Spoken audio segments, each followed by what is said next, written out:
Olá, boa noite a todos. Sejam bem-vindos mais uma vez à nossa live, ao nosso canal, ao nosso encontro semanal, aonde iremos mais uma vez aqui nos reunir para que possamos também nos deleitar com a palavra de Deus, para que possamos aqui nos nutrir, alimentar as nossas almas com aquilo que há de mais precioso, que é o alimento espiritual que nós encontramos nas páginas da Bíblia Sagrada. Hoje faremos a pregação expositiva do capítulo 12 do Evangelho de Marcos, em continuidade à nossa série de mensagens que se iniciou no capítulo 1 e que terminará no capítulo 16. O Evangelho de Marcos é o evangelho mais curto dentre os quatro e mais curto dentre também os três evangelhos sinóticos. Marcos, junto com Mateus e com Lucas, são os chamados evangelhos sinóticos, porque eles têm uma mesma perspectiva, uma mesma visão do ministério de nosso Senhor e Salvador Jesus Cristo. Boa noite aos que estão chegando. Peço mais uma vez, como todos os dias, que curta essa live, que compartilhe, que deixe o seu amém nos comentários, porque quando você interage conosco, o algoritmo das nossas redes sociais entendem a relevância dessa mensagem e faz com que ela seja vista por outras pessoas. E isso contribui para que o Evangelho de Cristo seja levado a todos os povos. Com isso, você também vai estar contribuindo e cumprindo o ordenamento de Cristo que nos foi nos dado, que diz o seguinte: ide por todo mundo e pregai o Evangelho a toda criatura.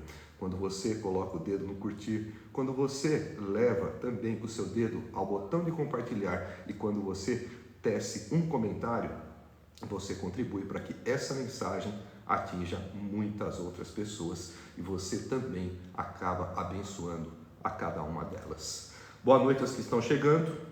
Hoje, como eu anunciei, faremos a pregação expositiva do capítulo 12 do Evangelho de Marcos.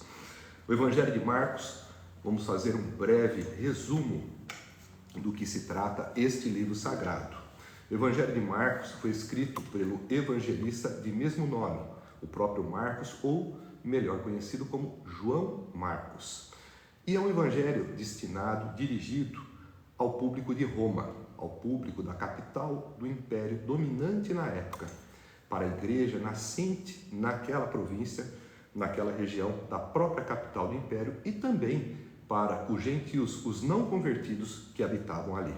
O Evangelho de Marcos tem uma particularidade de dar mais valor às ações de Jesus do que aos seus ensinos. E isso não é por acaso, mas o evangelista traz essa mensagem de uma forma muito dinâmica, porque ele conhece as particularidades do povo para quem ele escreve. Os romanos eram um povo que valorizava muito as conquistas de âmbito bélico-militar, que valorizava muito os atos heróicos dos generais e dos imperadores romanos, além de serem fortemente influenciadas pela cultura grega que antecedeu o Império Romano, que trazia muitos heróis mitológicos aos quais eram atribuídos grandes conquistas. Nesse sentido, Marcos também relata Jesus como alguém que está constantemente em ação. Jesus está a todo momento em movimento, fazendo milagres, curando doentes, expulsando demônios e pregando o Evangelho. Jesus é retratado nesse sentido como alguém que está constantemente servindo, mais do que como alguém que veio para ser servido.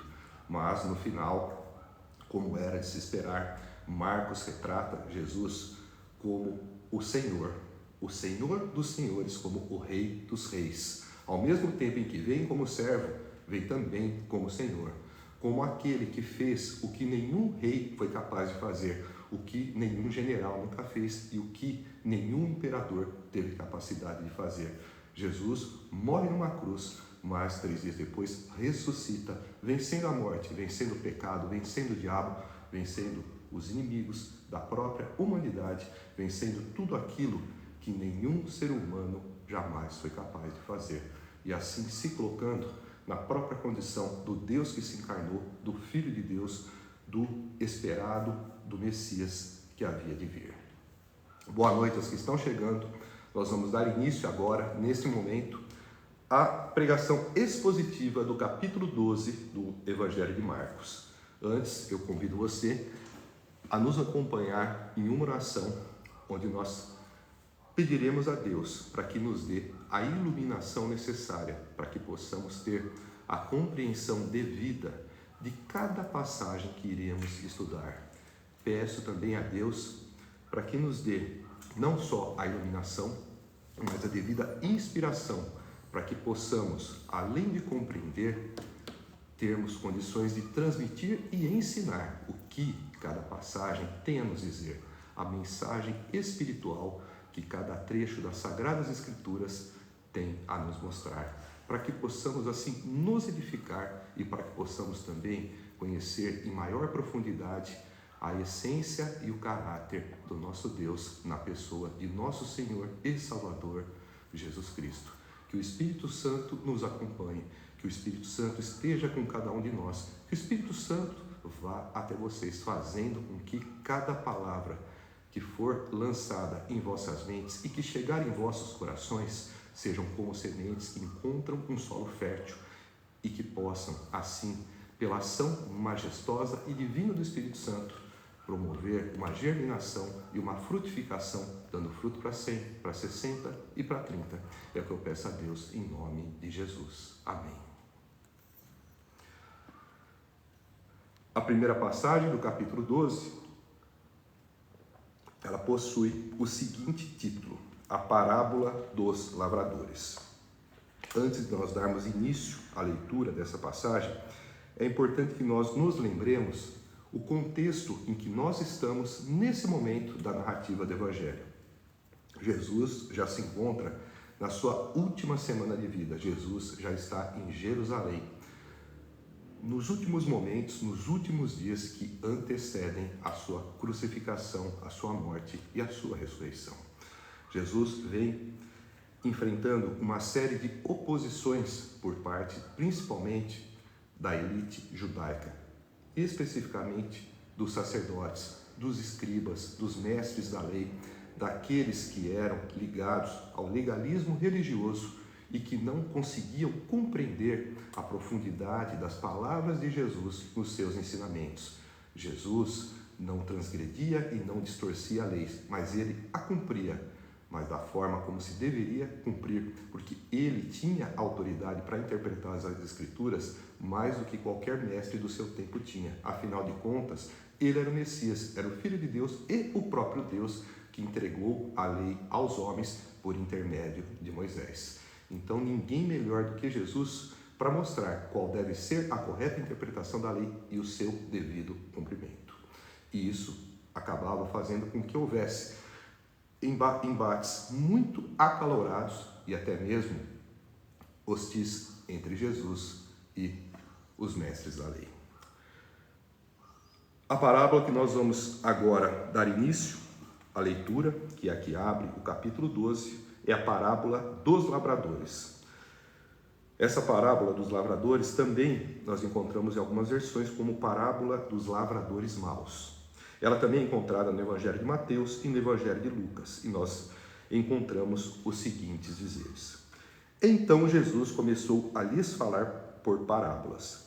Certo homem plantou uma vinha, colocou uma cerca ao redor dela, cavou um tanque para prensar as uvas e construiu uma torre. Depois arrendou a vinha a alguns lavradores e foi fazer uma viagem. Na época da colheita, enviou um servo aos lavradores para receber deles parte do fruto da vinha. Mas eles o agarraram, o espancaram e o mandaram embora de mãos vazias. Então enviou-lhes outro servo e lhe bateram na cabeça e o humilharam. E enviou ainda outro, o qual mataram. Enviou muitos outros, e alguns bateram, a outros mataram. Faltava-lhe ainda um para enviar, seu filho amado. Por fim o enviou, dizendo: a meu filho respeitarão. Mas os lavradores disseram uns aos outros: esse é o herdeiro, venham, vamos matá-lo e a herança será nossa. Assim eles o agarraram, o mataram e o lançaram para fora da vinha. O que fará então o dono da vinha? Pergunta Jesus. Ele mesmo responde: Virá e matará aqueles lavradores e dará a vinha a outros. Vocês nunca leram essa passagem das Escrituras? A pedra que os construtores rejeitaram tornou-se a pedra angular. Isso vem do Senhor e é algo maravilhoso para nós.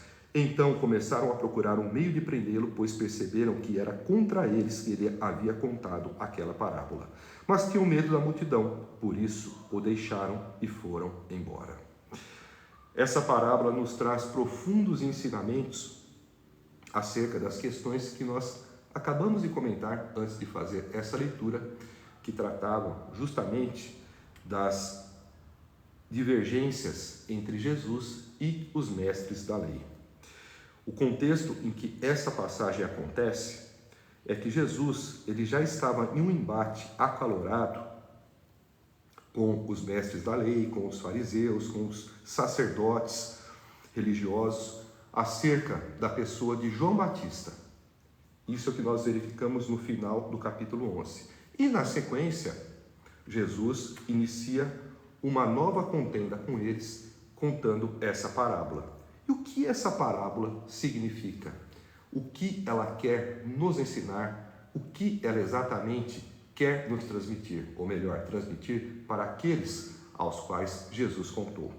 Nós vemos na primeira parte que Jesus começa a falar por parábolas, dizendo: certo homem plantou uma vinha, colocou uma cerca ao redor dela, cavou um tanque para prensar as uvas e construiu uma torre. Depois arrendou a vinha a alguns lavradores e foi fazer uma viagem. A pergunta que fica é: quem é esse homem que plantou uma vinha? Quem é esta vinha? O homem que planta a vinha é o próprio Deus. Aqui Jesus faz uma referência direta aos sacerdotes, aos mestres da lei, com quem ele debatia acerca do papel de Israel dentro da história da narrativa bíblica, dentro do plano da salvação de Deus e dentro da própria disposição de Deus em escolher Israel como um povo para ser seu. O homem que planta uma vinha é Deus, a vinha é o próprio Israel. E nós vemos que Deus faz uma vinha, ele coloca uma cerca no sentido de trazer proteção, ele sobe uma torre para que tenha vigilância, ele coloca também um tanque para prensar as uvas, fazendo com que aquela vinha que ele havia criado, que ele havia planejado, fosse uma vinha fértil e muito produtiva. Deus deu a terra, Deus deu meios para que aquela terra produzisse e para que quando a produção surgisse, essa produção pudesse ser devidamente processada, as uvas fossem prensadas a fim de produzir o suco, a fim de produzir o vinho, a fim de produzir o produto final da vinha, que era o propósito para o qual essa terra, essa vinha deveria trabalhar. Então Jesus faz essa apresentação da passagem fazendo uma referência direta a Israel, ao povo de Israel, que foi escolhido por Deus, que recebeu proteção de Deus, que recebeu assistência de Deus, que recebeu a infraestrutura de Deus, que Deus proveu tudo o que era preciso para eles darem frutos e para que esses frutos virassem um bom suco, virassem um bom vinho. E não foi isso que aconteceu. Nós vemos, na sequência, Jesus confrontando os seus interlocutores, dizendo: na época da colheita, o dono da vinha enviou um servo aos lavradores para receber deles parte do fruto da vinha. Mas eles o agarraram, o espancaram e o mandaram embora de mãos vazias. Depois ele envia outro, depois ele envia outro, depois ele envia outro, depois ele envia outro. E esses que são sucessivamente enviados, alguns são massacrados, outros são mortos. De quem Jesus estava falando? Quem eram esses enviados que vinham da parte do Senhor para cobrar a parte devida do fruto da vinha? Quem eram? Os profetas. Temos na Bíblia os profetas maiores: Isaías, Ezequiel, Daniel, Jeremias. Temos os profetas menores: Oséias, Joel, Amós, Obadias, Jonas e Miqueias, Sofanias, Abacuque, Naum, Ageu, Zacarias e Malaquias. 4 profetas maiores, 12 profetas menores. Somente esses? Não. Tem também os profetas que eu não citei aqui, porque são considerados profetas não escritores, como, por exemplo, Elias e Eliseu, como, por exemplo, Natã, Gade, dentre outros que são relatados ao longo dos livros bíblicos, principalmente dos livros de Reis e de Crônicas. Todos esses enviados de Deus, eles sofreram uma dura recepção por parte do povo de Deus. Eles iam cobrar os frutos que a vinha deveria produzir e justamente a parte desses frutos que para Deus deveriam dar. Eles iam normalmente trazendo uma mensagem de confronto ao povo de Deus para que eles entrassem no trilho e começassem a andar no caminho certo. O povo de Deus, ao longo da sua história, no antigo Israel, sempre viveu muitas vezes em apostasia, afastado de Deus e em idolatria, adorando os falsos deuses dos povos com quem eles conviviam. E vira e volta, eles eram surpreendidos pelos seus inimigos que os dominavam, que os oprimiam durante o período de juízes, e aí eles se arrependiam, clamavam a Deus por libertação, Deus levantava um libertador e o povo voltava a ter paz. E esse ciclo sucessivamente se repetia. Depois dos juízes vieram o período dos profetas, aonde Deus enviava esses homens e o povo maltratava esses homens, massacrava esses homens e matava esses homens. E Jesus diz, depois de todos esses que foram mandados, o dono da vinha envia o seu próprio filho, na expectativa de que o respeitarão. Isso nós vemos que ocorreu justamente no momento em que Jesus estava ali, diante deles. Ele havia sido mandado, antecedido por João Batista, que foi o último dos profetas e o precursor do Messias, que anunciou a vinda de Jesus. E Jesus estava ali, anunciando que o Senhor iria mandar o seu Filho amado, na expectativa de que iriam respeitá-lo, mas ele mesmo depois já conta que os lavradores iriam também matar o próprio filho do dono da vinha, que nada mais era do que o Filho de Deus, o próprio Jesus, na expectativa de que, matando o herdeiro, se tornariam donos da terra.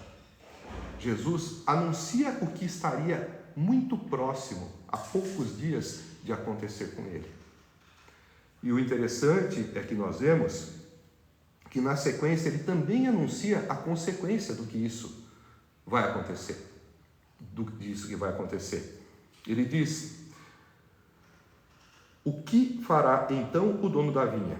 Ele pergunta e ele mesmo responde: virá e matará aqueles lavradores e dará a vinha a outros. Vocês nunca leram essa passagem nas Escrituras? A pedra que os construtores rejeitaram tornou-se a pedra angular. Isso vem do Senhor e é algo maravilhoso para nós. O que Jesus quis dizer? Que o fato dos judeus terem recusado o Messias, não terem reconhecido Jesus como o enviado de Deus, como o próprio Filho de Deus, ia fazer com que Deus tirasse a vinha, ou seja, fizesse com que o Evangelho fosse levado a outras pessoas, aos gentios, chegasse até nós, nos dias de hoje, e não ficasse somente restrito ali aos judeus que recusaram a Jesus. A recusa dos judeus trouxe a salvação para os gentios. A recusa dos judeus trouxe a salvação para todos nós. Tá? E Jesus aqui, agora, ele não só se compara, depois de se comparar com o filho do dono da vinha, ele agora se coloca se comparando com uma pedra. A pedra que os construtores rejeitaram tornou-se a pedra angular. Isso vem do Senhor e é algo maravilhoso para nós. Aqui o que Jesus faz é citar o Salmo 118, versículos 22 e 23, que é um salmo messiânico que fazia uma referência ao Messias que estava por vir. A pedra angular é justamente a pedra principal, é o que Jesus iria se tornar depois da sua morte na cruz e da sua ressurreição. Ele é a pedra angular da igreja que surgiu a partir da sua ressurreição. Ele é a pedra que sustenta a todos nós, é Ele que sustenta a própria igreja que se originou a partir dele. E é a pedra que os construtores rejeitaram, ou seja, os edificadores da nação de Deus, do povo de Deus, que eram judeus, rejeitaram essa pedra que veio a se tornar a pedra angular, a pedra principal, aquela que dá sustentação a toda a construção. Então Jesus já antecipa o que vai acontecer com ele, dizendo que os lavradores iriam matar o filho do dono da vinha. Depois já disse que o dono da vinha viria e tiraria a vinha desses lavradores e daria a outros, que são gentios, que somos nós também. E aí ele termina dizendo que os construtores rejeitaram aquela pedra que veio a se tornar depois a pedra angular. E aqui nós vemos na última parte dessa passagem o seguinte comentário: então começaram a procurar um meio de prendê-lo, pois perceberam que era contra eles que ele havia contado aquela parábola. Mas tinham medo da multidão, por isso o deixaram e foram embora. Nós vemos, com esta última parte da narrativa, que os judeus fizeram uma recusa consciente de Jesus. E por quê? Porque eles entenderam perfeitamente a parábola. Tanto que eles se identificaram com a vinha, entenderam quem era o dono da vinha, entenderam quem eram os servos que foram enviados, que foram maltratados e mortos, e entenderam também quem era o filho do dono da vinha. Eles tanto entenderam que se identificaram e se revoltaram contra Jesus. E nós vemos que isso é muito grave, porque é uma situação onde a recusa é consciente e voluntária, diferente daquele que recusa por desconhecer. Há uma série de agravantes, visto que eles não só entendem essa parábola que Jesus conta, fazendo uma clara referência à própria nação de Israel, aos dirigentes da nação e à postura de Israel ao longo do tempo e no tempo presente, como também é agravada pelo fato dessas pessoas com quem Jesus falava serem justamente aqueles que melhor conheciam as Escrituras, que melhor conheciam a lei e que melhor conheciam acerca das profecias que diziam acerca da vinda do Messias. Profecias essas que, quando analisadas de uma maneira calculada e de uma maneira perfeita, nós vemos que elas se encaixam de uma maneira exata na pessoa de Jesus, como sendo aquele que as Escrituras haviam anunciado que viria e que se cumpriram integralmente com a sua chegada.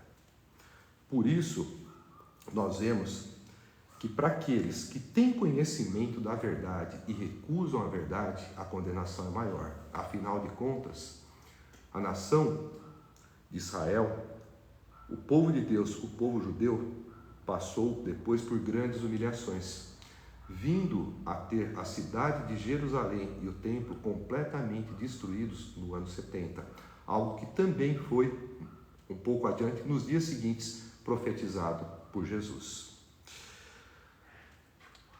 Essa passagem nos ensina que as Escrituras, elas são inspiradas. Nós vemos que as palavras de Jesus, que foram dadas antecedendo a sua morte, de fato se cumpriram conforme foram anunciadas.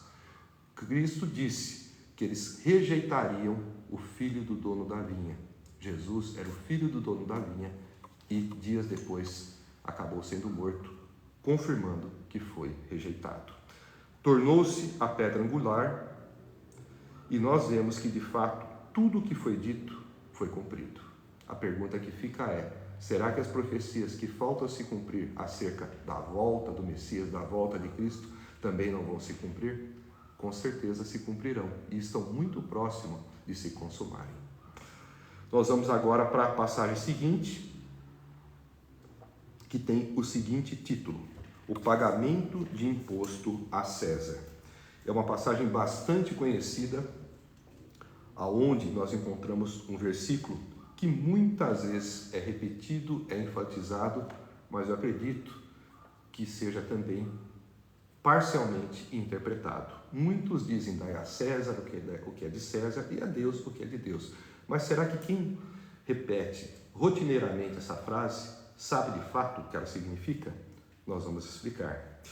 O pagamento de imposto a César. Essa passagem nós encontramos também no Evangelho de Mateus e no Evangelho de Lucas.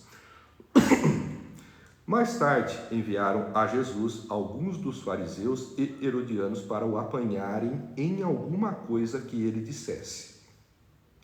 Estes se aproximaram dele e disseram: Mestre, sabemos que és íntegro e que não te deixas influenciar por ninguém. Por que não te prendes à aparência dos homens, mas ensinas o caminho de Deus conforme a verdade? É certo pagar imposto a César ou não? Devemos pagar ou não? Mas Jesus, percebendo a hipocrisia deles, perguntou: Por que vocês estão me pondo à prova? Tragam-me um denário para que eu veja. Eles lhe trouxeram a moeda e ele lhes perguntou: De quem é esta imagem e esta inscrição? De César, responderam eles. Então Jesus lhes disse: Deem a César o que é de César e a Deus o que é de Deus. E ficaram admirados com ele. Bom, vamos procurar entender parte a parte dessa passagem para que nós possamos nos aprofundar e nos tornarmos mais íntimos do que as Escrituras têm a nos ensinar.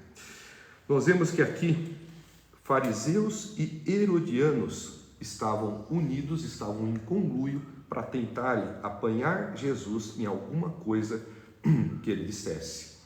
Nós vemos que já há um amplo histórico de perseguição contra Jesus por parte desses que faziam parte da religião judaica. É importante que nós façamos uma lembrança de que havia diversos partidos político-religiosos na época de Jesus. Haviam os fariseus, haviam os saduceus, que nós vamos ver daqui a pouco, haviam os zelotes, haviam os herodianos e haviam os essênios.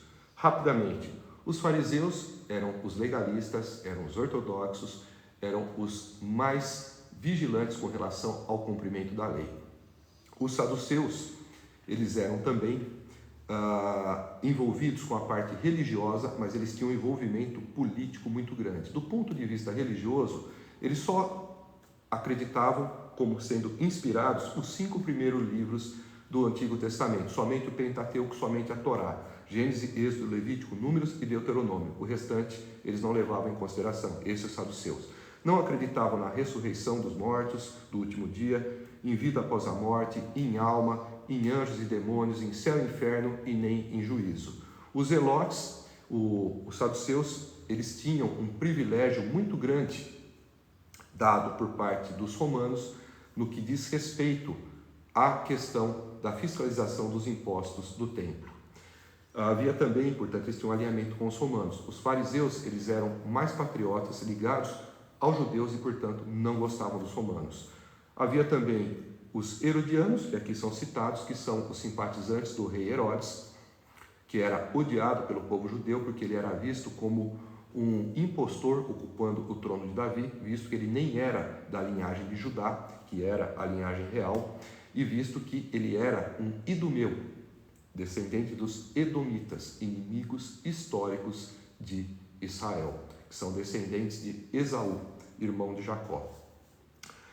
E havia também, além dos fariseus, saduceus, herodianos, havia os zelotes, que eram extremamente radicais do ponto de vista político-militar, fazendo uma resistência armada contra a dominação romana. E havia os essênios, que era um grupo bastante espiritualizado que vivia recluso no deserto. Então nós vemos aqui que fariseus, que eram patriotas, e herodianos, que na verdade apoiavam um rei que não tinha o apoio dos judeus e que eram, portanto, opositores, eles se uniram em um propósito comum para tentarem apanhar Jesus em alguma coisa que ele dissesse. E eles se aproximaram de Jesus e disseram: Mestre, sabemos que és íntegro e que não te deixas influenciar por ninguém, porque não te prendes à aparência dos homens, mas ensinas o caminho de Deus conforme a verdade. Olha que palavras lindas que eles proferem para Jesus. Seriam realmente palavras maravilhosas se fossem sinceras, mas eram pura hipocrisia. O próprio Jesus nos disse que a boca fala daquilo que o coração tem abundância. E enquanto as palavras que saíam pela boca eram palavras floridas, Jesus percebia nesse sonido, no som que saía, uma forma de hipocrisia que vinha do coração. Não eram palavras sinceras. Afinal de contas, eles queriam colocá-lo à prova e queriam fazer com que surgisse algum fato que fizesse com que Jesus entrasse em conflito ou com as autoridades romanas ou com as autoridades judaicas. E é assim que eles fazem essa tentativa de colocar Jesus diante de uma situação constrangedora e perigosa, fazendo a seguinte pergunta: é certo pagar imposto a César ou não? Devemos pagar ou não? Essa é uma pergunta capciosa, calculada e perigosa. Uma armadilha. E por quê? Porque eles imaginavam que Jesus ficaria sem saída.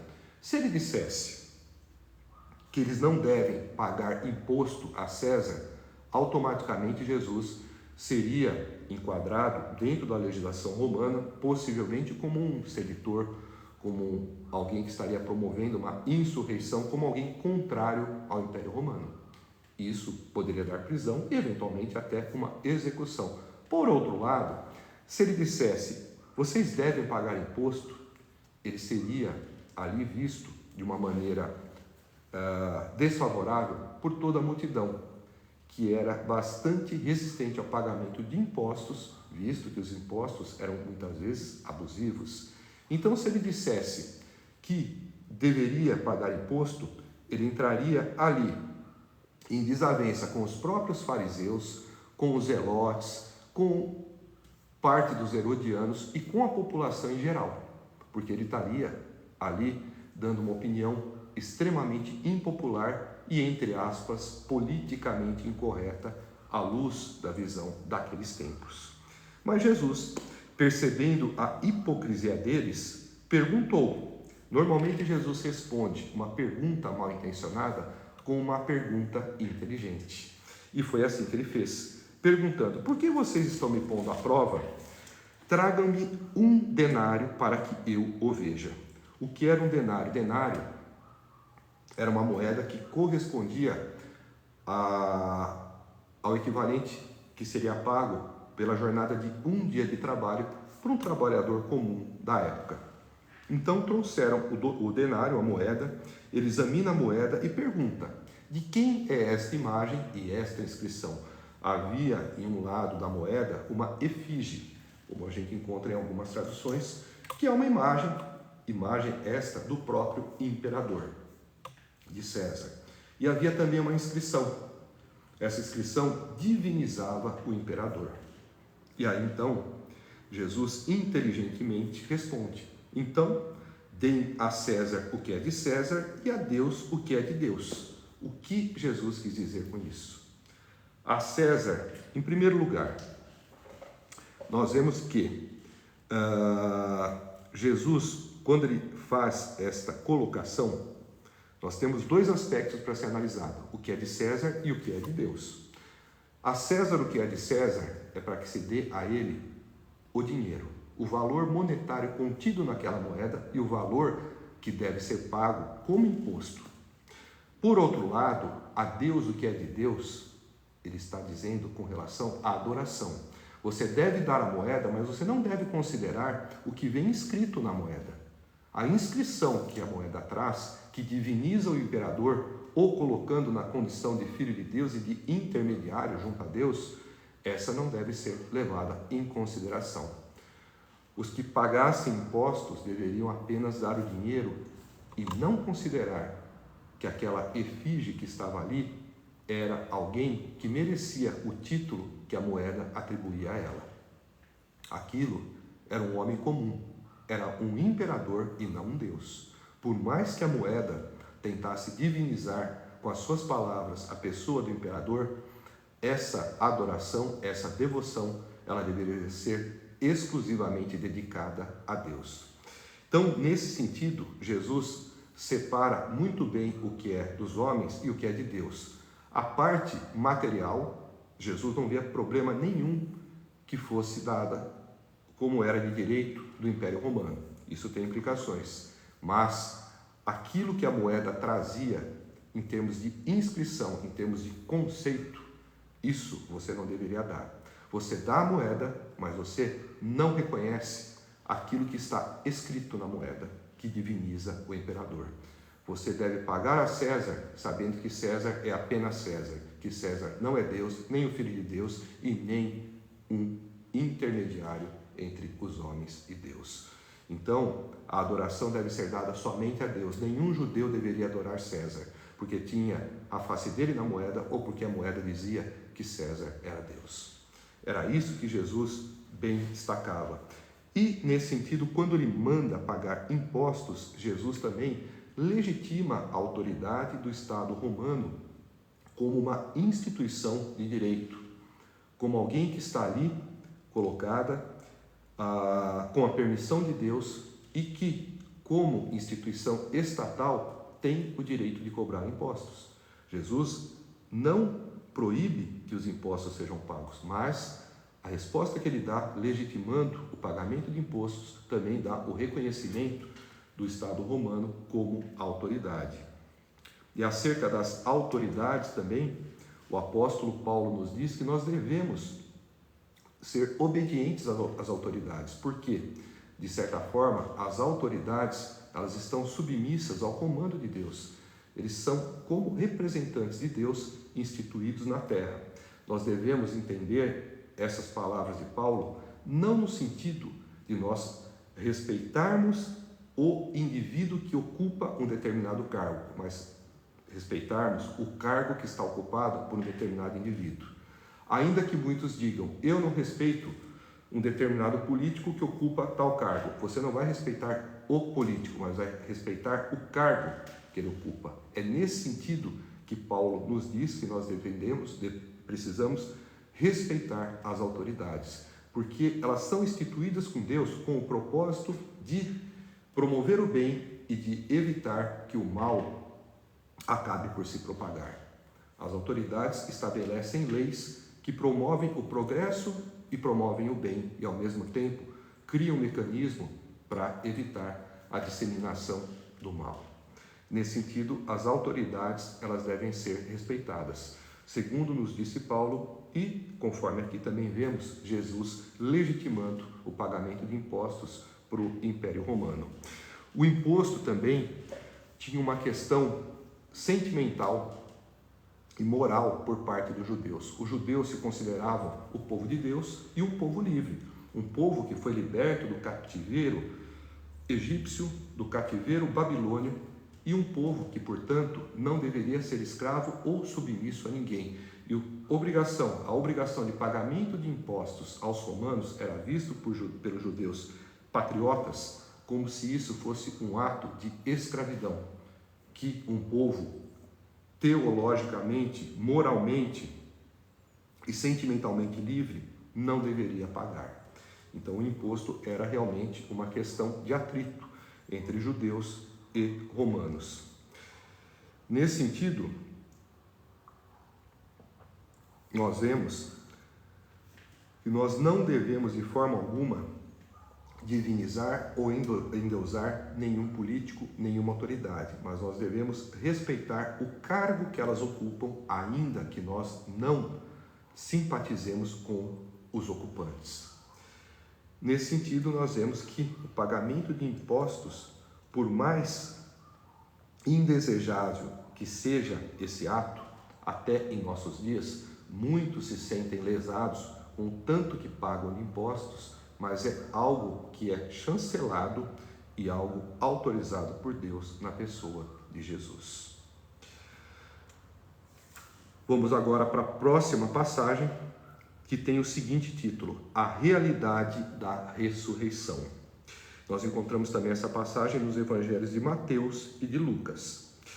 Depois, os saduceus, que dizem que não há ressurreição, aproximaram-se dele com a seguinte questão: Mestre, Moisés nos deixou escrito que, se um homem morrer e deixar mulher sem filhos, seu irmão deverá casar-se com a viúva e ter filhos para seu irmão. Havia 7 irmãos. O primeiro casou-se e morreu sem deixar filhos. O segundo casou-se com a viúva, mas também morreu sem deixar filhos. O mesmo aconteceu com o terceiro. Nenhum dos 7 deixou filhos. Finalmente, morreu também a mulher. Na ressurreição, de quem ela será esposa, visto que os 7 foram casados com ela?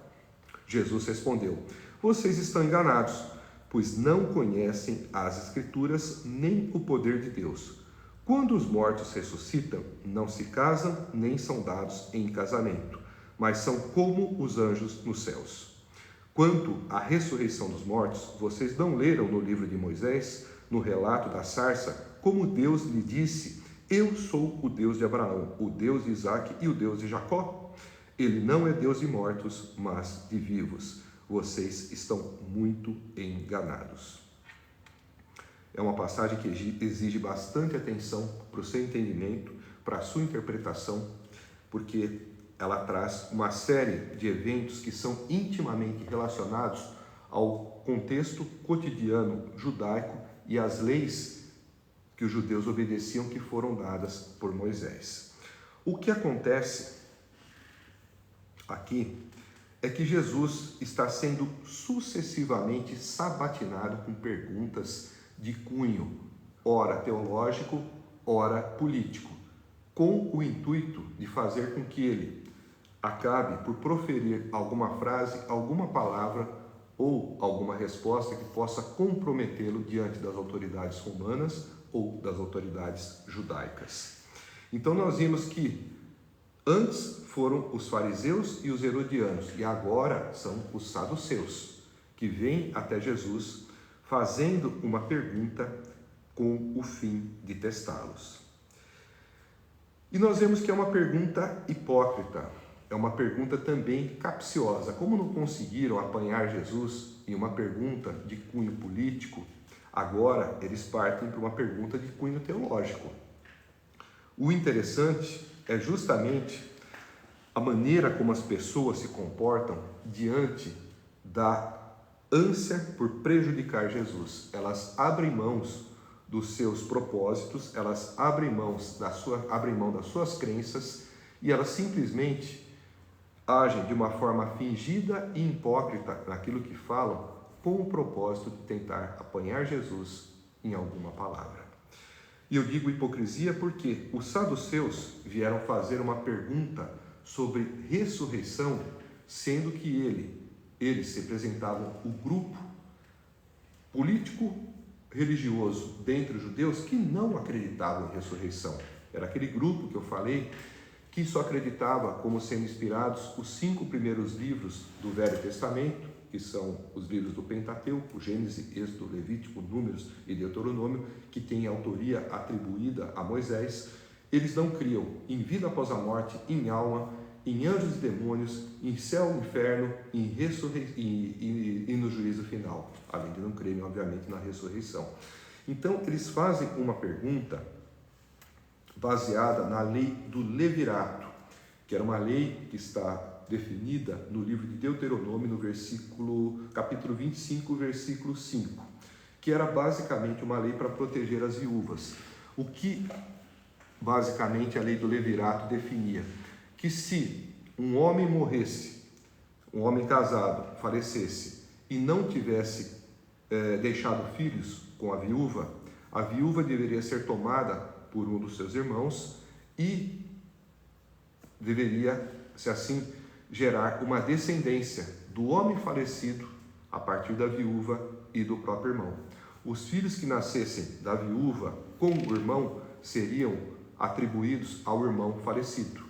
Isso era uma preocupação que se tinha por questões de herança, por questões de manter a terra dentro da mesma família e dentro de um propósito de preservar também a própria genealogia. Os judeus, quando nós vemos no Evangelho de Mateus, por exemplo, toda a genealogia descrita, nós vemos também nos livros do Velho Testamento, livro de Crônicas, vemos também nos livros do Pentateuco, uma série de sucessões, de gerações sendo citadas, mostrando o quanto os judeus valorizavam a questão genealógica e a questão da sucessão familiar.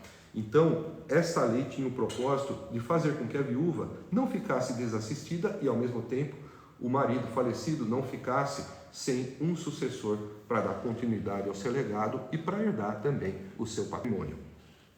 O fato é que eles usam a lei do levirato, criam uma história que provavelmente foi uma história inventada, porque, sem querer repetir um comentário que já foi feito por diversos outros comentaristas, mas essa viúva que casou com 7 irmãos e todos faleceram, seria conhecida como uma viúva negra. De qualquer maneira, nós tomamos essa passagem como um exemplo da hipocrisia dos saduceus, que criaram essa história para poder criar um pretexto para falar de ressurreição que eles não acreditavam.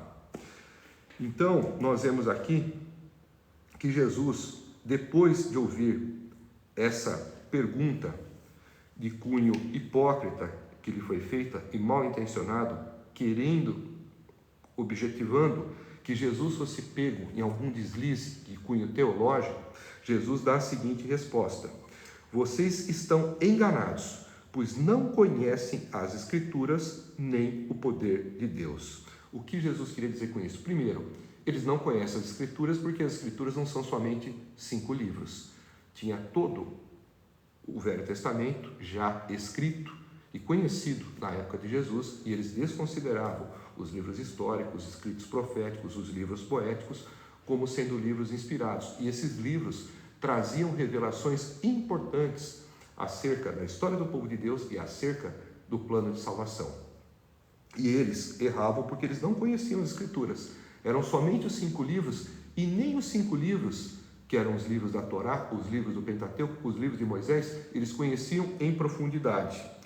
Então, nós vemos que eles não conheciam as Escrituras por rejeitarem os demais livros fora do Pentateuco, que faziam parte do Antigo Testamento.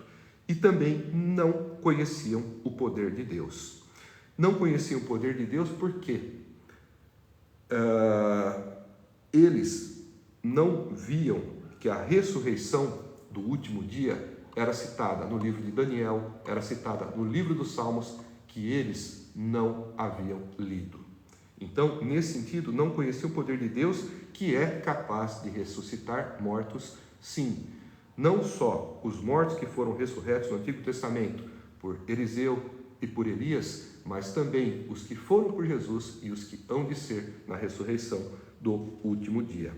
Então, Jesus responde: vocês estão enganados pois não conhecem as Escrituras e nem o poder de Deus. E ele completa: quando os mortos ressuscitam, não se casam nem são dados em casamento, mas são como os anjos nos céus. O que Jesus quis dizer com isso? Ele mostra que na ressurreição as pessoas elas não vão mais se relacionar da forma como se relacionam quando estão casadas aqui na terra. O amor que faz com que exista uma relação conjugal, que faz com que se inicie essa relação e com que haja a cópula e a procriação, é o amor eros. É um amor carnal que existe dentro de um casal unido por um laço matrimonial. Este amor é um amor carnal que só há na realidade em que nós estamos. No plano espiritual, no reino de Deus, na eternidade que está por vir, quando Cristo voltar, lá seremos como irmãos. Aqui, em uma outra mensagem, em uma outra acepção, seremos como os anjos, que não se casam nem são dados em casamento. E por quê? Porque lá não há procriação. Então não há por que haver um casamento, já que não há procriação. Seremos todos amados uns dos outros e de Deus, mediante o amor ágape. É o amor de Deus que estará ali nos unindo e habitando também em nós. Então, nesse sentido, também nós podemos depreender que a morte põe fim ao casamento. A morte põe fim ao casamento. O que a morte não põe fim é no nosso relacionamento com Deus. Isso é importante porque muitos, às vezes, usam de palavras de consolo, por exemplo, em um velório, em uma situação em que ocorre a perda de um cônjuge, e o cônjuge que fica, o remanescente, o viúvo ou a viúva, muitas vezes é consolado de uma forma até romantizada, dizendo que logo eles estarão juntos na eternidade e lá serão novamente um casal que vai se formar. Nós sabemos que isso não é verdade pelo que está descrito aqui e pelo propósito que existe na vida, na eternidade, que não é o de procriar. Então, por mais consolador e romântico que seja esse conceito de que os casais voltam a ser casais na eternidade, as palavras de Jesus mostram que não, que isso não é uma verdade. Outra coisa importante, Jesus continua. Outra coisa importante é que deve-se lembrar que o fato dos indivíduos estarem casados não quer dizer que todos eles, depois que morrem, vão para o mesmo lugar. Isso é importante. A salvação é individual. Pode muito bem um cônjuge ir para o céu, ir para o reino de Deus, e o outro ir para o inferno. Então, ainda que forem os dois para o mesmo lugar, imaginando um lugar de ascensão para o reino de Deus, para o paraíso, ainda assim, lá eles não serão mais um casal, mas serão irmãos. E viverão em um amor fraternal, em um amor incondicional, em um amor divino, que é o amor ágape. Dando continuidade à resposta de Jesus aos saduceus, ele ainda diz: quanto à ressurreição dos mortos, vocês não leram no livro de Moisés, no relato da sarça, como Deus lhe disse: eu sou o Deus de Abraão, o Deus de Isaque e o Deus de Jacó.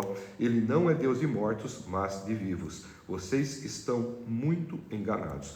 Nesta última parte, Jesus aproveita para repreender os saduceus que não criam na ressurreição, mostrando que no próprio livro de Moisés era possível verificar que os indivíduos continuam vivos depois que morrem. Nós vemos aqui no relato que ele cita, que é quando Deus se apresenta a Moisés numa sarça, que é um espinheiro, que ele fica incandescente, mas ele não se queima. E ali Deus se apresenta a Moisés dizendo o seguinte: eu sou o Deus de Abraão, o Deus de Isaque e o Deus de Jacó. Quando ele faz essa apresentação, eu sou, ele mostra que no tempo presente, Abraão, Isaque e Jacó, que já haviam falecido, morrido há muitos séculos, permaneciam vivos. Ainda estavam vivos. Então, eles que não criam também na ressurreição e também não criam na vida após a morte, aqui Jesus mostra que há vida após a morte. Porque Abraão, Isaque e Jacó, os três patriarcas, estão vivos naquele tempo em que Deus se apresentou a Moisés e que eles já haviam falecido há séculos atrás. E completa: ele não é Deus de mortos, mas de vivos. Vocês estão muito enganados. Enganados no quê? Com relação à crença de não haver ressurreição, desprezando e desconsiderando o poder de Deus para ressuscitar pessoas, enganados com relação à questão da existência da vida após a morte, visto que Abraão, Isaque e Jacó estavam vivos no seio do Senhor. Então, aqui Jesus nos traz uma série de ensinamentos, inclusive acerca do casamento e da terminalidade desta instituição divina que é o matrimônio com a morte de um dos cônjuges. Na eternidade não há casamento porque não há procriação. Nesse sentido é que seremos iguais aos anjos que não casam e não são dados em casamento. Portanto, nós devemos apreciar as benesses do casamento na vida presente. Claro que na eternidade há coisas muito melhores que iremos experimentar, mas há coisas na vida presente que só aqui iremos nos deleitar. Os deleites da eternidade são muito melhores do que os deleites que a vida presente tem a nos dar. Vamos à próxima passagem, que tem o seguinte título: O Maior Mandamento. Nós encontramos também essa passagem no Evangelho de Mateus, no capítulo 22, versículos 34 a 40. Um dos mestres da lei aproximou-se e os ouviu discutindo. Notando que Jesus lhes dera uma boa resposta, vemos aqui que era alguém que se aproximou de Jesus e dos saduceus que discutiam. E vemos que essa pessoa que se aproxima percebeu a resposta inteligente que Jesus havia dado. Então, um dos mestres da lei aproximou-se e os ouviu discutindo.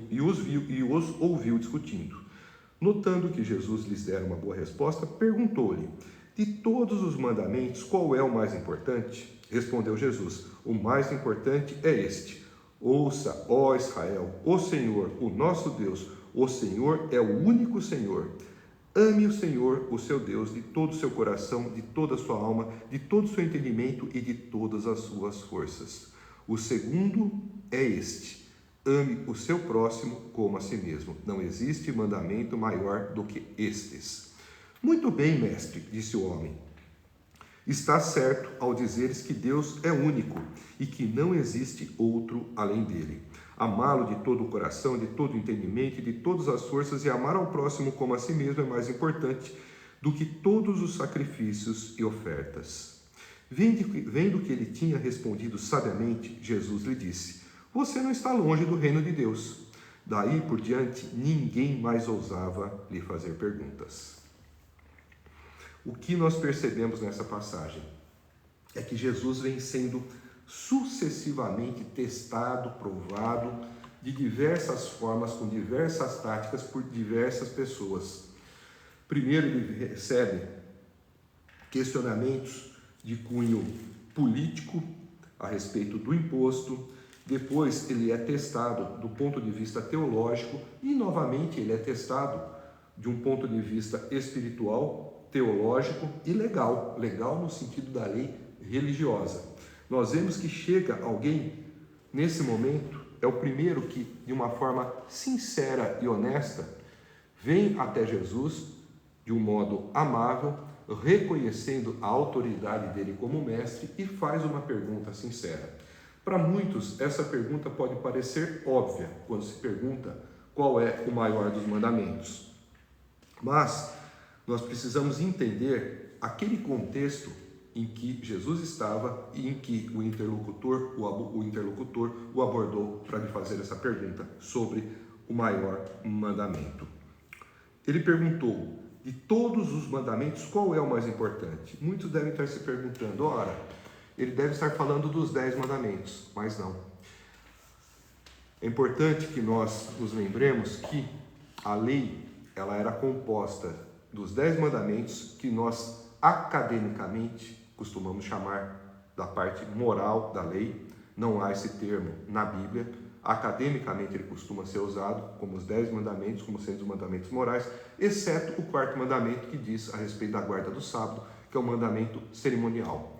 Então nós temos 10 mandamentos, excluindo-se o 4º, que são os mandamentos morais. Depois nós temos os mandamentos ou as leis civis, que foram dados por Deus, e também as leis cerimoniais e religiosas.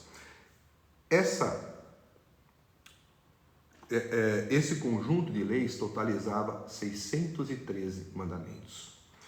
E nós sabemos que os que monopolizavam a religião, principalmente os fariseus, os saduceus, os escribas, os mestres da lei, eles eram extremamente religiosos, muito mais do que espirituais. Eles eram maus intérpretes da lei e nem sempre eles davam o devido valor e a devida interpretação àquilo que a lei trazia. Por isso, esse homem estava confuso e foi perguntar a Jesus: afinal de contas, no meio de 613 mandamentos, qual seria desses o mais importante? É aí então que Jesus diz: ouça, ó Israel, o Senhor, o nosso Deus, o Senhor é o único Deus. Ame o Senhor, o seu Deus, de todo o seu coração, de toda a sua alma, de todo o seu entendimento e de todas as suas forças. Esse é o maior mandamento: amar a Deus sobre todas as coisas. Essa passagem, este versículo, é também conhecido como o Shema. É uma expressão que todo judeu, naquela época, guardava e proferia 2 vezes por dia, de manhã e de noite. Ouve, ó Israel, o Senhor, o nosso Deus, é o único Senhor. Ame o Senhor, o seu Deus, de todo o seu coração, de toda a sua alma, de todo o seu entendimento, de todas as suas forças. Mas Jesus aproveita e completa a sua resposta, dizendo: esse é o primeiro, mas há um segundo. ame seu próximo como a si mesmo. Não existe mandamento maior do que estes.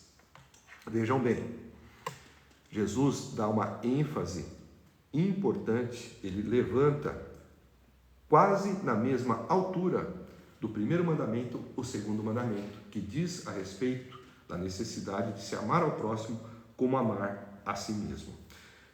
Jesus aqui coloca esses dois mandamentos como uma síntese da lei, como uma síntese da lei moral, visto que a lei cerimonial e a lei civil já estavam, na verdade, cumpridas. A lei cerimonial dizia respeito aos rituais, aos sacrifícios, às ofertas que eram feitas no Templo de Jerusalém, que já haviam perdido seu sentido com a chegada de Jesus.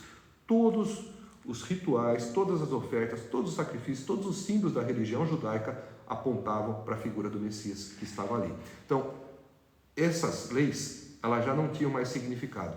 As leis civis que foram dadas no tempo de Moisés, elas estavam, na verdade, abolidas por quê? Porque era a lei romana que estava vigente e toda a legislação civil provinha do próprio Estado romano, mas as leis morais permaneciam. Portanto, ali, Jesus, quando dá essa resposta, amar a Deus sobre todas as coisas e ao próximo como a si mesmo, ele faz uma síntese dos 10 mandamentos, condensando em somente 2. Por quê? Os 4 primeiros mandamentos dizem respeito à nossa relação vertical, que é a nossa relação com Deus. E os 6 últimos mandamentos dizem respeito à nossa relação com o próximo, que é a nossa relação horizontal. Então, a nossa relação vertical,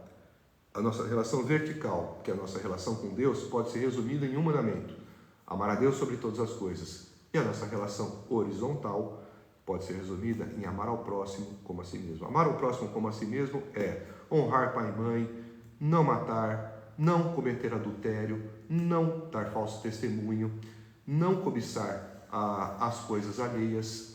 Então, quando você ama o próximo como a si mesmo, você não faz coisas que vão desagradar ao próximo e que também te desagradariam se fossem feitas por você. Então, nós vemos aqui Jesus dando a esse homem um ensinamento completo, somente com 2 ordenanças que sintetizam a essência de todas as demais. E na sequência nós vemos que o homem, ele dá uma resposta inteligente e muito agradável para Jesus, dizendo: muito bem, mestre, disse o homem, está certo a dizer que Deus é único e que não existe outro além dele. Amá-lo de todo o coração, de todo o entendimento, de todas as forças e amar ao próximo como a si mesmo é mais importante do que todos os sacrifícios e ofertas.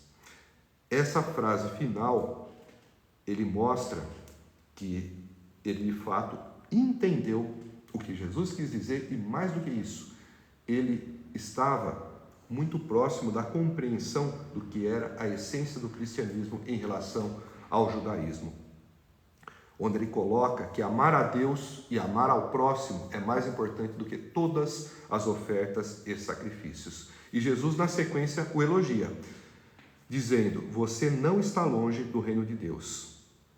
E nós vemos que a resposta do homem e a resposta de Jesus, elas se completam. Por quê? Quando o homem percebe que amar a Deus e amar ao próximo é mais importante do que todos os sacrifícios e holocaustos, ele entende a essência do cristianismo, que é o amor, em detrimento da essência do judaísmo, que era entendida como a obediência da lei. Não que a lei passou a não ter importância, a guarda dos mandamentos, dos 10 mandamentos, mas o que esse homem mostra é que ele percebe que a nossa relação com Deus e a nossa relação com o próximo é mais importante do que a aparência exterior de santidade e de devoção. Os sacrifícios, os holocaustos eram, aqui no texto está sacrifícios e ofertas, tá? O holocausto era uma espécie de sacrifício que a gente encontra em algumas outras traduções, que é quando todo o animal, tudo aquilo que for ofertado é queimado por completo, tá? Sacrifícios e ofertas, elas eram muito comuns no antigo Israel, na prática da religião judaica. porque o perdão dos pecados naquela época era mediante as ofertas e os sacrifícios. E era muito comum o indivíduo ofertar, dar sacrifícios também como uma forma exterior de parecer um indivíduo espiritual, piedoso, zeloso pela lei, preocupado com a sua salvação. Eles se preocupavam muito mais em fazer sacrifícios e ofertas do que em agradar a Deus. Os sacrifícios e ofertas eram uma forma de receber o perdão divino por algum pecado que cometeu. Mais importante do que oferecer ofertas e sacrifícios é você evitar de pecar. E mais do que isso, é você, quando pecar, se arrepender. Quando você ama o próximo, você perdoa o próximo. E quando você perdoa o próximo, Deus também te perdoa. Nós temos também uma passagem nas cartas, nos escritos joaninos, que diz que aquele que diz que ama a Deus, mas não ama o próximo, é mentiroso. Porque não é possível amar a Deus a quem não vê, sem antes amar ao próximo a quem vê. Então nós vemos que amar a Deus e amar ao próximo são duas condições que se completam. Não é possível amar a Deus sem que se ame também ao próximo. E nesse sentido, aquele indivíduo que fez a pergunta a Jesus sobre o mandamento, o maior dos mandamentos, ele mostra que ele está entendendo esse período de transição em que uma religião de aparência exterior, de sacrifícios e ofertas, está sendo substituída por uma religião do amor. E Jesus o elogia dizendo: você não está longe do reino de Deus. Quando ele diz você não está longe do reino de Deus, por outro lado, ele também enfatiza que você não está no reino de Deus. E a pergunta que fica é: o que faltava para esse homem entrar então no reino de Deus? Quando nós vamos para o capítulo 3 do Evangelho de João, nós vemos Jesus dizendo para Nicodemos, que era um fariseu: necessário vos é nascer de novo. Quem não nascer de novo não pode entrar no reino de Deus. É preciso que o indivíduo, além de ter o entendimento que esse homem que fez uma pergunta sincera a Jesus mostrou que tinha, é preciso que, além do entendimento, se tenha também uma fé salvadora. É preciso que se aceite a Jesus como Senhor e Salvador, para que a partir daí o Espírito Santo comece a processar um novo nascimento no indivíduo, fazendo com que ele deixe de ser nascido da carne e passe a ser nascido do Espírito, com que ele passe por um processo gradativo de santificação e de conversão que faz com que ele fique habilitado de fato a se tornar um cidadão do reino de Deus. Portanto, isso também nos mostra que o fato do indivíduo ter um conhecimento bíblico profundo, ser um amplo conhecedor da teologia, ser um brilhante teólogo, isso não garante a salvação. Nós vimos que ele entendeu a essência do que Jesus ensinou, que é a síntese da lei: amar a Deus sobre todas as coisas e amar ao próximo como a si mesmo. Mas isso não era suficiente para ele ser salvo. Faltava ainda ele nascer de novo. Por isso que Jesus disse: você não está longe do reino de Deus, mas você ainda não está no reino de Deus. Nós vemos ali que esse homem faltava ainda aceitar a Jesus para passar pelo novo nascimento e aí então estar habilitado a ser cidadão celestial. Nós vamos agora avançar para a penúltima passagem, que tem como título: O Cristo é Senhor de Davi. Nós encontramos também em paralelo nos evangelhos de Mateus e Lucas essa passagem. O Cristo é Senhor de Davi.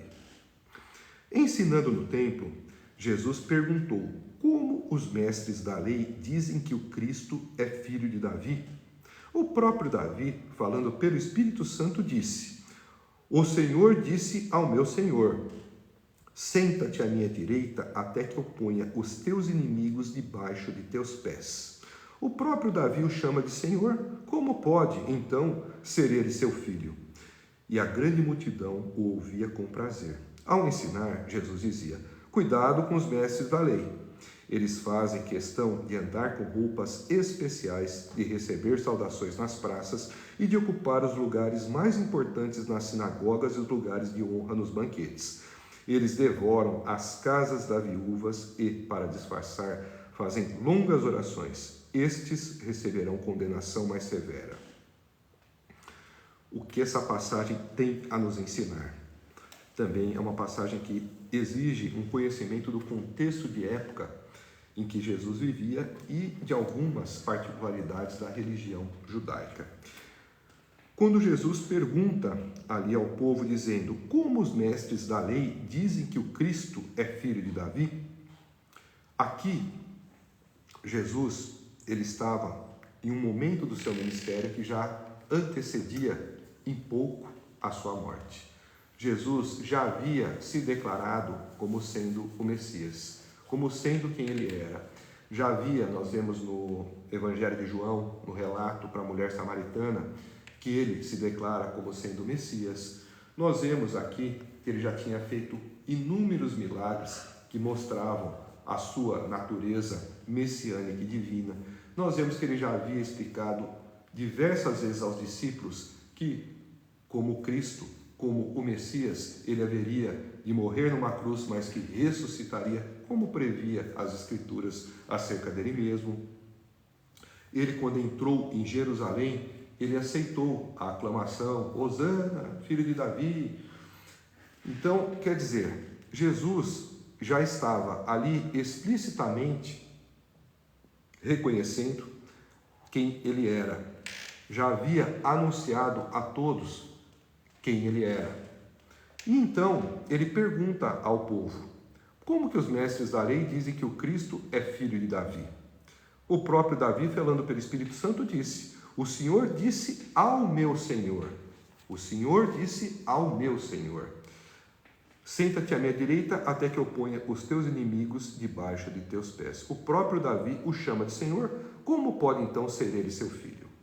Nós precisamos entender que Davi era tido pelos judeus como o maior dos reis. Mas é claro que Davi foi um rei terreno, um rei que teve um governo temporal, um começo, meio e fim. Diferente de Cristo, que é um rei eterno, que tem um reino atemporal, que dura por toda a eternidade e que prevalece sobre todos os reinos. Então, Jesus aqui usa esse ensinamento dos mestres da lei que diziam que o Cristo é filho de Davi para explicar justamente que ele era proveniente da linhagem de Davi. Davi fazia parte da genealogia de Jesus, como está registrada nas Escrituras. Ele provinha, de fato, da tribo de Judá, que é a mesma tribo que vem Davi. Ele vinha da raiz de Jessé, que é o pai de Davi. E, nesse sentido, ele era, de fato, um descendente humano de Davi. Mas Davi, que era tido como o maior dos reis pelos judeus, não era ninguém perto de Jesus. Porque o próprio Davi chamava ao Messias de Senhor. E aqui Jesus pega um salmo messiânico de Davi, que é o Salmo 110, versículo 1. O Senhor é Davi falando, inspirado pelo Espírito Santo. Então, Davi dizia no Salmo: o Senhor disse ao meu Senhor. Veja bem, o Senhor, Deus Pai, disse ao meu Senhor, se referindo ao Messias. Senhor com S maiúsculo, dizendo ao meu Senhor com S maiúsculo. Nesse sentido, as Escrituras também igualam o Senhor na pessoa de Deus Pai com o Senhor na pessoa de Deus Filho. E aí então, senta-te à minha direita até que eu ponha os teus inimigos debaixo de teus pés. É Deus Pai dizendo para Deus Filho em um salmo messiânico profético escrito por Davi. Davi chama nesse salmo o Messias de Senhor, assim como também chama a Deus de Senhor. Nesse sentido, Cristo quer mostrar para a multidão que ele é maior que Davi. Cristo já existia antes que Davi existisse.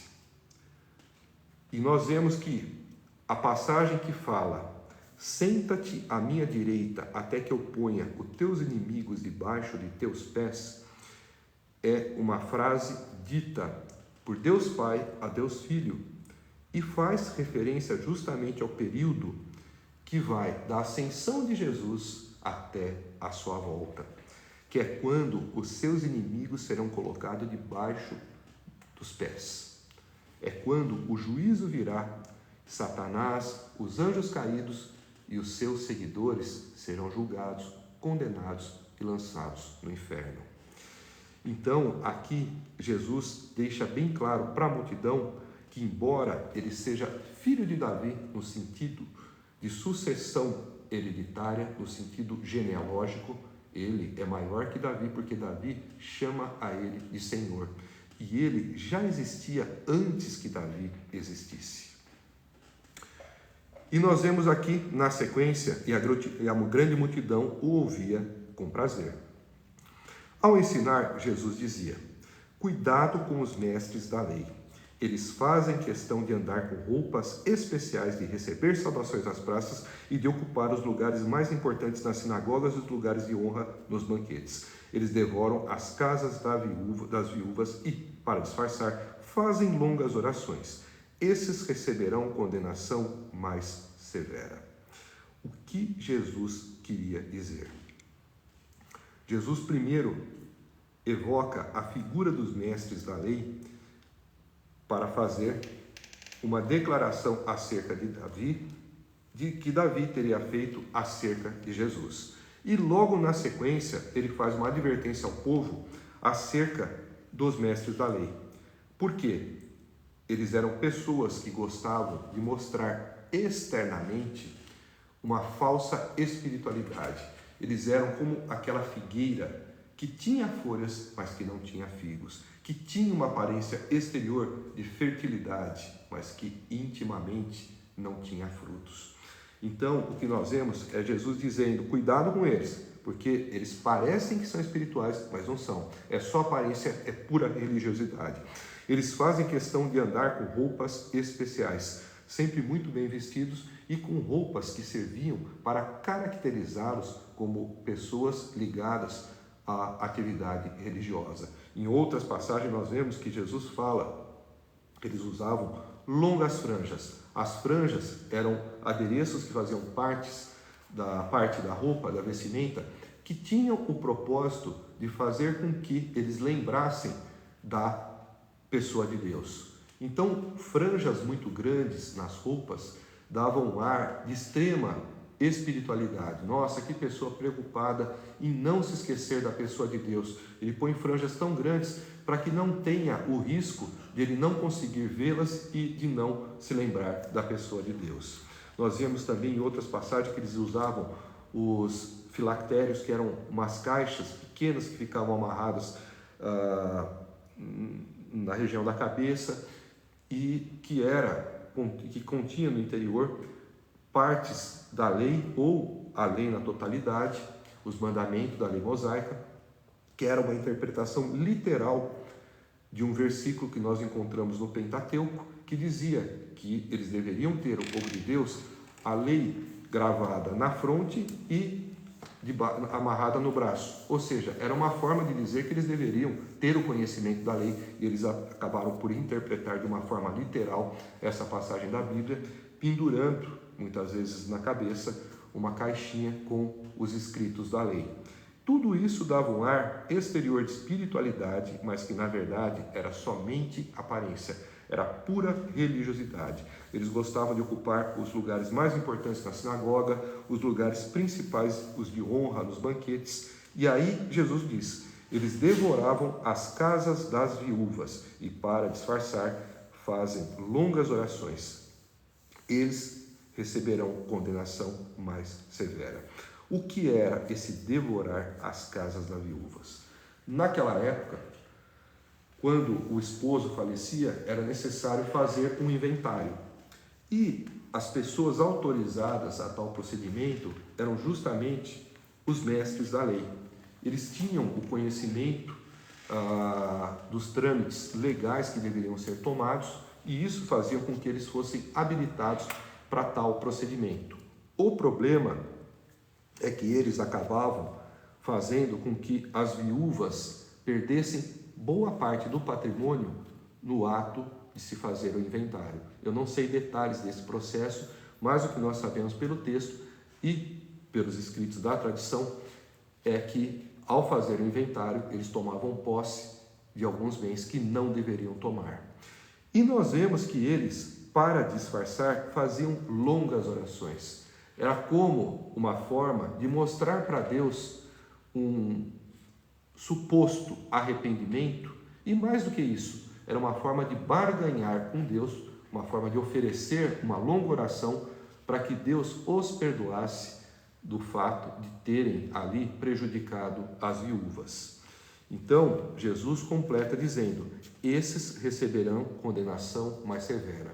Natural, afinal de contas, tinham conhecimento da lei, sabiam o que era o certo, o que era o errado, e, por questões de vantagens pessoais, não se importavam em infringir a lei e em prejudicar o próximo, principalmente as viúvas, que nós temos conhecimento ao longo de toda a narrativa da Bíblia, são pessoas que foram do amor e do zelo de Deus.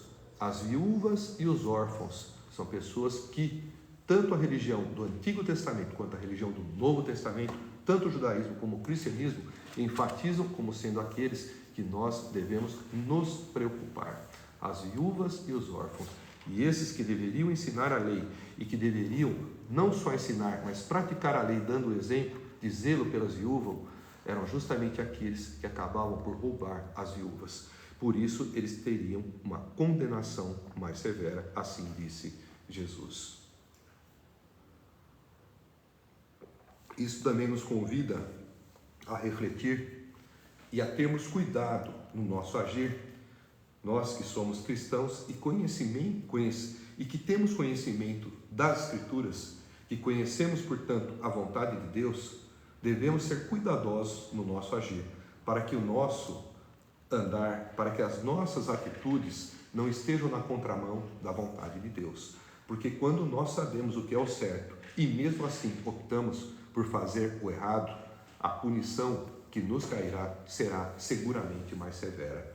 É como um policial que opta por facilitar ou por planejar um crime, usando da expertise que tem e das informações privilegiadas que possui. É como um médico que de forma intencional prejudica um paciente. É como um médico, por exemplo, que se dispõe a atuar no sentido de executar uma pena de morte em alguém, ou de impor sacrifício a uma pessoa, tendo conhecimento dos meios e dos mecanismos pelos quais poderia fazer ainda mais essa pessoa sofrer. É como um magistrado que, conhecendo a lei, se vale da própria lei para se beneficiar. A punição nesses casos é muito maior. Até dentro da lei civil, da lei natural, da lei humana que nós conhecemos, também há esta previsão. Então, nós como cristãos, como conhecedores da vontade de Deus, devemos ser ainda mais velozes no nosso agir, no sentido de não agirmos na contramão daquilo que é a vontade de Deus.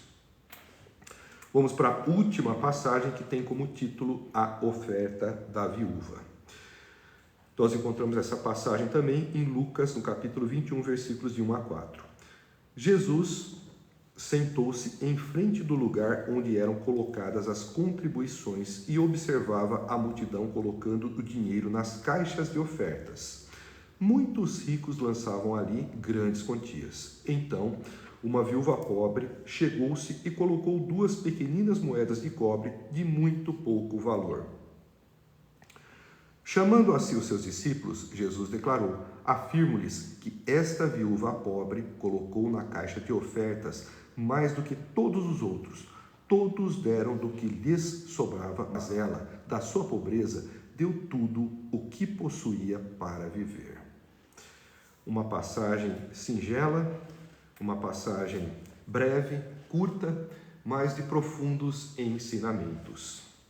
Aqui nós vemos que Jesus estava cada vez mais próximo do momento da sua prisão, condenação, crucificação e ressurreição. E aproveitava para dar alguns dos últimos ensinamentos ali aos seus discípulos.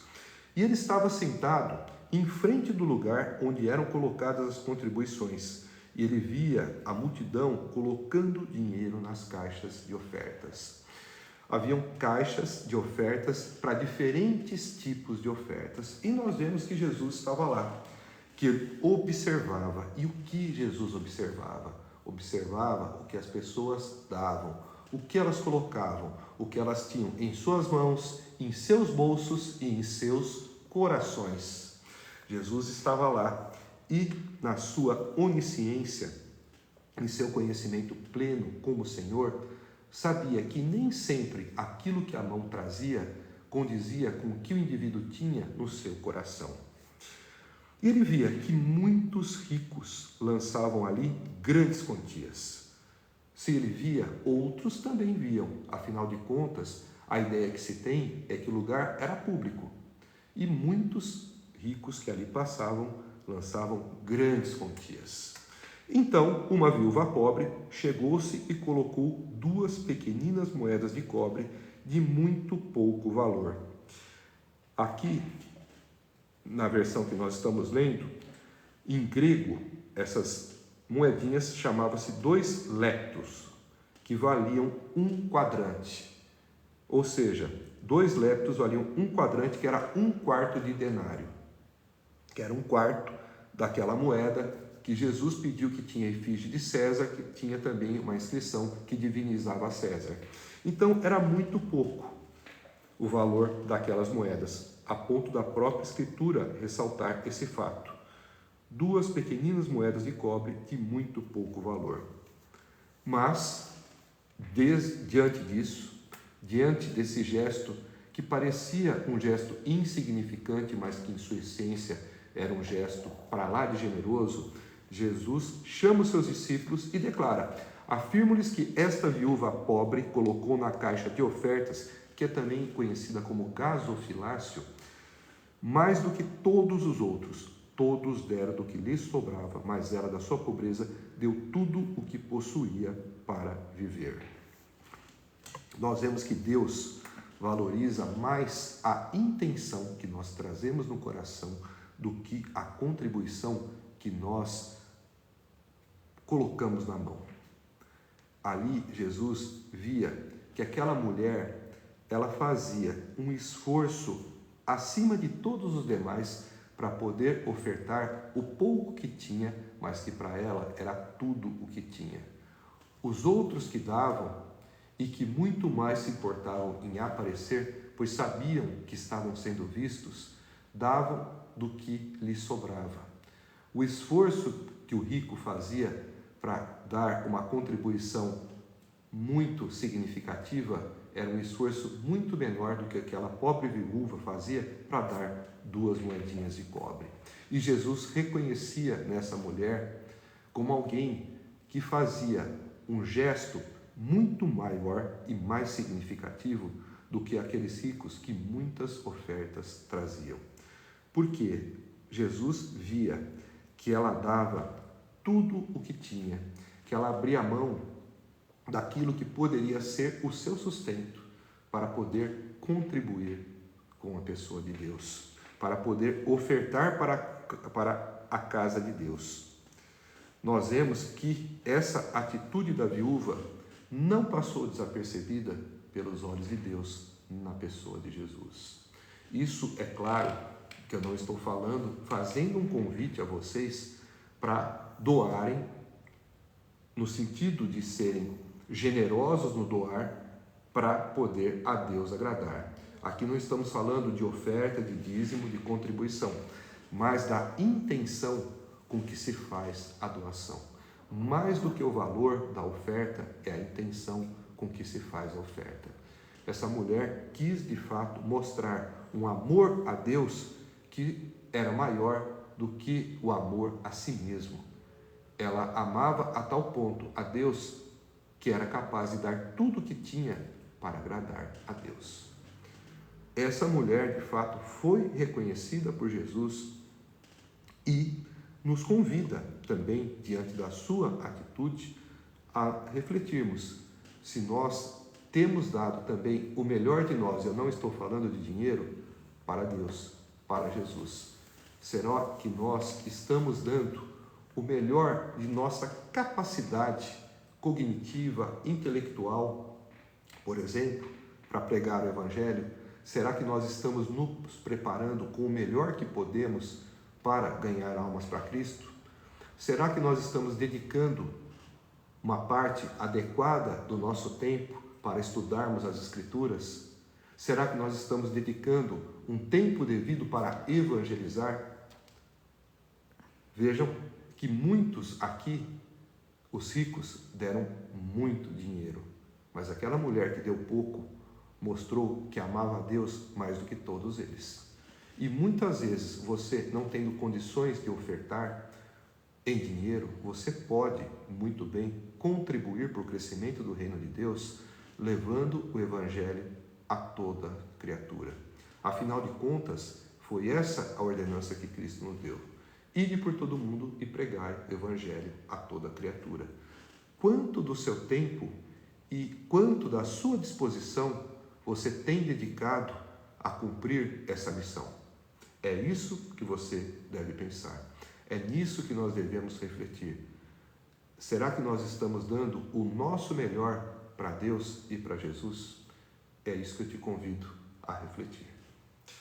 Eu dou por encerrada a nossa pregação expositiva do capítulo 12 do Evangelho de Marcos, que, graças a Deus, correu na santa paz. Foi possível transmitirmos um entendimento devido de cada passagem, conforme a interpretação teológica que é de consenso e também conforme aquilo que o Espírito Santo nos orientou. Antes de terminar, eu gostaria só de lembrá-los do meu livro, A Revelação, uma viagem conduzida pela fé em busca da cura em nome de Jesus.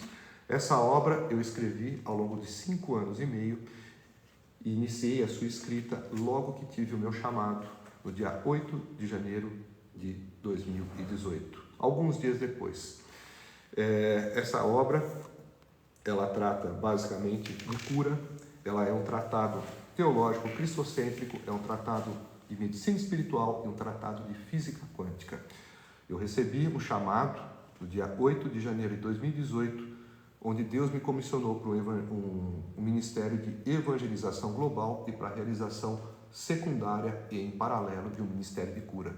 Para o ministério de cura, Deus me capacitou, me provendo diversas vivências no plano espiritual, onde fui arrebatado de espírito e aonde fui instruído naquilo que eu precisaria aprender para cumprir o ministério de cura que Deus me comissionou. Então, os ensinamentos que eu recebi no plano espiritual, eu compilei e organizei ao longo desse livro.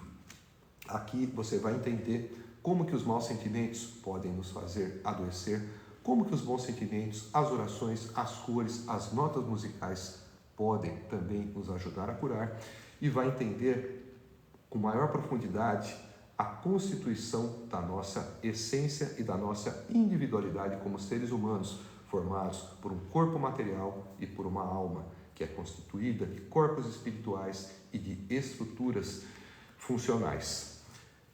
Esse livro você pode adquiri-lo no nosso site www.daniloverotti.com.br ou pode entrar em contato conosco nas nossas redes sociais.